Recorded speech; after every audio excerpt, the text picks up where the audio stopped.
اعوذ باللہ من الشیطان الرجیم بسم اللہ الرحمن الرحیم الحمدللہ رب العالمین والعاقبۃ للمتقین والسلام علی سید المرسلین اما بعد اعوذ باللہ من الشیطان الرجیم بسم اللہ الرحمن الرحیم السلام علیکم ورحمۃ اللہ وبرکاتہ۔ معزز ناظرین، کیسے ہیں آپ سب؟ مجھے امید ہے کہ آپ سب خیریت سے ہوں گے اور آپ کی طبیعت بالکل ٹھیک ہوگی۔ چلیے کرتے ہیں ویڈیو کا باقاعدہ آغاز۔ آج ہی قرآن پاک کی یہ صورت پڑھ لینا، 1 گھنٹے بعد معجزہ دیکھ لینا، ایک اللہ کا ولی آئے گا 70 کروڑ دے کر انشاءاللہ عزوجل، جتنے آپ کو پیسے چاہیے، یعنی کہ یہ ایک معجزاتی عمل ہے اور معجزہ ہوگا انشاءاللہ عزوجل۔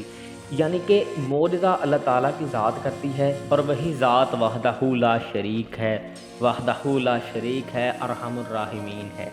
یعنی کہ وحدہ لا شریک مطلب یعنی کہ اس کا کوئی شریک نہیں، جو اس کی صفات ہیں، خصوصیات ہیں، اس کے اوصاف ہیں جو وہ کسی دوسرے میں نہیں۔ اگر ہم ایسا کریں گے تو ہم مشرک کہلائیں گے، یعنی کہ ہم شرک کریں گے، نعوذ باللہ من ذالک۔ یعنی کہ اگر اللہ تعالیٰ زندگی موت کا مالک ہے تو کوئی دوسرا زندگی موت کا مالک نہیں۔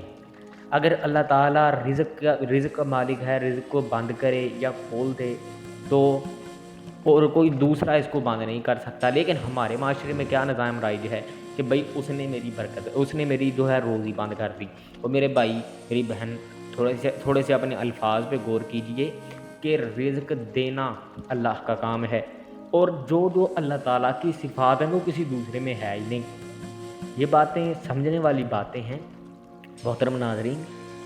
اللہ تعالیٰ وحدہ لا شریک ہے، ارحم الراحمین ہے۔ یعنی کہ اللہ تعالیٰ فرماتے ہیں کہ جب ہم کسی کو دینے کا ارادہ کرتے ہیں یا ہم کسی کا رزق روکتے ہیں تو پھر یعنی کہ ہم کسی کو دینے کا ارادہ کر لیں تو پوری دنیا اس کے ساتھ کھڑی ہو جائے، یعنی کہ اس کو روکے تو اس کو روک نہیں سکتی۔ تو اگر ہم کسی کو روکنے کا ارادہ کر لیں، یعنی کہ کسی کو نقصان دینے کا ارادہ کر لیں تو ساری دنیا اس کو فائدہ دے، تو یہ بھی نہیں ہو سکتا۔ محترم ناظرین، بندش کا جو کنسیپٹ ہے یہ بالکل غلط ہے، یہ بالکل صحیح یعنی کہ سرے سے ہی غلط ہے۔ اللہ تعالیٰ سے مانگے، یعنی کہ مومن کی دعاؤں کے تین نتیجے ہو سکتے ہیں۔ یا تو اللہ تعالیٰ کی ذات اسے فوری طور پر دے دیتی ہے، یا اللہ تعالیٰ کی ذات یعنی کہ تھوڑی دیر بعد دیتی ہے، یا یعنی کہ سنہری غلافوں میں انہیں یعنی کہ لپیٹا جاتا ہے اور روز جزا و سزا کے لیے، اجر کے لیے انہیں سنبھال لیا جاتا ہے دعاؤں کو۔ آپ کی تو ایک دعا بھی رد نہیں ہو رہی، کہتے ہیں نہیں میری دعا قبول نہیں ہوتی، میری دعائیں رد کر دی جاتی ہیں، نعوذ باللہ۔ یعنی کہ یہ دعائیں کبھی بھی رد نہیں ہوتی۔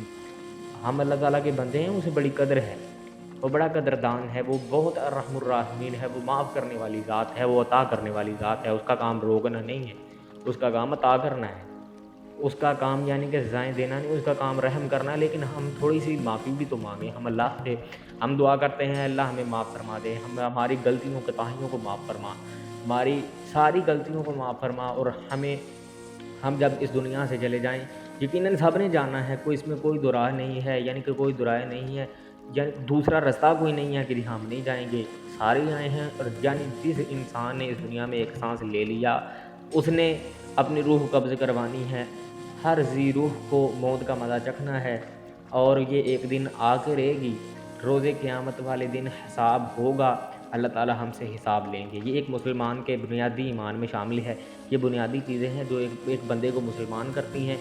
تو ہم سب دعا کرتے ہیں اللہ ہماری غلطیوں کوتاہیوں کو سے معاف فرما، درگزر فرما، ہمیں معاف فرما۔ ہمارے جو بھی فوت شدگان ہیں اللہ تیرے پاس آ گئے ہیں، اللہ ان کو بھی معاف فرما، ان پر بھی اپنی رحمتوں کے سائے فرما، ان کے قبروں کو، ان کی جو ہے آخری آرام گاہوں کو جنت کا باغ بنا، آمین آمین۔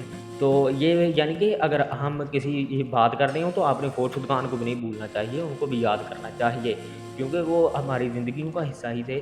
وہ اپنی زندگی کا یعنی کہ دورانیہ پورا کر کے اپنے رب کے پاس چلے گئے ہیں، تو اس میں کوئی بات نہیں، ہم نے بھی جانا ہے۔ اگر ہم آج کسی کو یاد کریں گے تو کل کوئی ہمیں یاد کرنے والے نہیں، تو ہمیں بھی بلا دیا جائے گا۔ یہ باتیں ہیں، تو یہ باتیں بڑی غور کی باتیں ہیں۔ اور اب عمل کا طریقہ کار دیکھ لیتے ہیں۔ عمل کا طریقہ کار کیا ہے؟ قرآن مجید کی ایک سورۃ الکوثر دلوں پر اثر کرتی ہے جناب، یہ سیدھا جا کے دلوں پر اثر۔ سورۃ الکوثر کو نماز مغرب کے بعد 21 مرتبہ پڑھ لینا، صرف 21 مرتبہ آپ نے پڑھنا ہے۔ روزانہ پڑھ لیجئے گا، تھوڑی زیادہ دیر تو نہیں لگے گی، 5 منٹ کا عمل ہے، 5 منٹ تو ویسے ہی ہم ذکر اذکار کرتے ہیں، یعنی کہ اگر آپ کہیں پہ بھی ہیں تو آپ گلی میں چلتے پھرتے ہیں تو پھر بھی اللہ کا ذکر کیا کریں۔ اب ایک چھوٹی سی درخواست ہے کہ سبسکرائب اور لائک لازمی کیجیے گا، یعنی کہ اگر آپ ویڈیو دیکھ لیتے ہیں سبسکرائب نہیں کرتے تو یہ بہت یعنی کہ اچھی بات نہیں ہے۔ تو محترم ناظرین، ایک آپ سے ریکویسٹ ہے کہ سبسکرائب لازمی کیا کریں اور ہماری اس یعنی کہ کار خیر میں آپ بھی اپنا حصہ ڈالیے۔ اللہ تعالیٰ آپ کو جزائے خیر عطا فرمائے۔ ملتے ہیں بہت جلد اگلی ویڈیو میں، تب تک کے لیے دیجیے اجازت۔ اللہ نگہبان۔